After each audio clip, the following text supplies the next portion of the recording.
गाँ सत्सव जिंदाबाद, गाँ सत्सव केउंझर जिंदाबाद, गाँ सत्सव केउंझर जिंदाबाद। नमस्कार, मु अजित कुमार महंत गाँ सेंटिमेंट मिलित क्रियाक्रम कमिटी केन्दुझर जड़े उपदेष्टा आम सहित अच्छा आम केन्दुझर जिलार प्राय समस्त ब्लॉकर प्रमुख कर्मकर्ता उपदेष्टा एमएलए नोमिनी एवं प्रत्येक ब्लॉक ब्लॉक प्रेसिडेंट सेक्रेटरी एवं समस्त मेट भाई भूमि मैंने उपस्थित अच्छा। आज एक शुभ मुहूर्त प्रथम आमर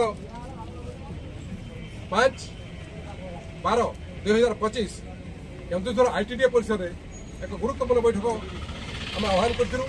डीए सार को आम लेटर नंबर 369/28/2025 में आम लेटर करते आम गाँ साथी मैंने ये किसी तालीम पाइबा चाहूँ आप शिखा चाहूँ केमी आम आईटीडीए भर प्रवेश करूँ केमी एठार काम करूँ कि दुर्भाग्यवशत से आज आम पाखे रही ना कि यही सार को फोन करती यही सार कहले आमको अध्यापक अर्डर किसी है ना तो मुझे रहीपर ना। ठीक है, धन्यवाद।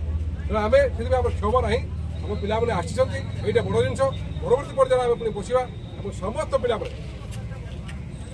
केन्दुझर आईटीडीए परिसर जो मनकर राय अच्छी जो ब्लॉक पिला अच्छा निश्चित भाव समस्ते काम पातु एवं आम आजिका बैठक में ये उपर महलार आईटीडीए श्रीजुक्त मोहन चरण माझी मुख्यमंत्री ओडिशा को निवेदन करुँ केन्दुझर जिला को 300 दिन काम देवाई स्टेट सपोर्ट्स अंतर्भुक्त करूँ एवं पूर्व जो आमको 13 टंका डीएमए फंड मिलूला पुनर्वार जोग करूँ।